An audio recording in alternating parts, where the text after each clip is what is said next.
9:41 is the time right now. We continue to remember the life and legacy of Dolly Parton, who passed away yesterday at the age of 80. She is known as one of country music's greatest, but did a whole lot more than just country music. Absolutely did. She opened up Dolly World. She gifted hundreds of millions of books to children. She continuously interacted with her community. And for more on her legacy, we are so excited to be joined by the executive editor of music at Variety, Jem Aswad. Jem, thank you so much for joining us this morning. We're looking forward to speaking with you. Let's start at the beginning. Hello, I'm Dolly, back in 1967, introducing herself to the world with this first solo album here. This career spanned decades. What would you say is her most important contribution to not just country music, but the industry as a whole? Well, okay, her most important, I would have to say there's two, okay? Because they're her songs, okay? As iconic as she was as a performer, I really feel like her songs will outlive that reputation and that legacy, because I Will Always Love You, Coat of Many Colors, 9 to 5. I mean, she wrote incredible songs, and she is often overlooked as a songwriter. But you could argue just as, or maybe more important, was her as an icon. She was a very positive person. She never got caught up in any negativity.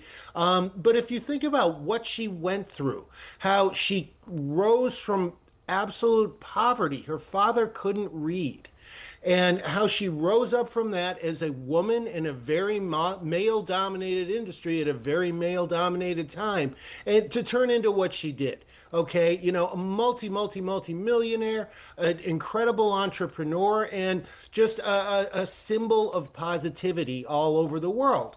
And it takes a really strong will to do something like that, but she was so, part of her brand was being humble. And to become what she became, humility doesn't usually come into that, right? You've got to be really strong and very forceful. And she managed to do that while at the same time being very self-deprecating and very humble and modest. Right. And you mentioned her background about her father not being able to read, and that led to the Imagination Library. Talk a little bit about that, because that was a big part of who she was as well. Well, I mean, what better example of giving back could you possibly come up with, okay? Because, you know, her life is an example of knowledge is power. Where does knowledge start in this world? With reading. And, you know, the combination of her father not being able to read and knowing that this would help kids get ahead and accomplish their dreams, that, you know, what better legacy could she leave? She could have left money in places or donated something else, but no, she gave kids books. I mean, it's really hard to think of a more basic and heartfelt way to contribute to people's well-being. You know, what I find so interesting, Jem, is that so many different segments of the population adored her. We're talking about the LGBTQ population. We're talking about minorities in this country, too. Everybody felt like they had a little piece of Dolly. That is hard to do. How do you just explain her universal appeal? Well, part of it is what I was just talking about a little bit, the positivity. She never got caught up in politics. You know, if people tried to steer her that way, she would just, oh, you know, I mean, that was kind of her defense mechanism, to just, like, you know, really lay on the humility. It's just like, oh, nobody cares what I think, you know, knowing full well that they do.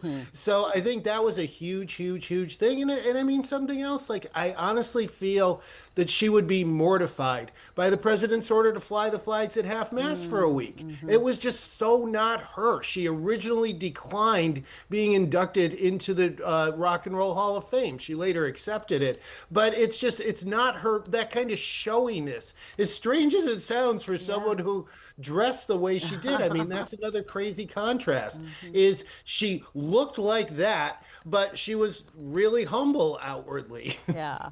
And just, I just cannot say enough wonderful things about her. And it's probably for that reason right there, just a beacon of positivity, and her light will be missed by, if you're a music lover or not. So, Jem, thank you so much for joining us. Thank you, Jem. Thank you. Nice talking with you guys. You as well. Take care.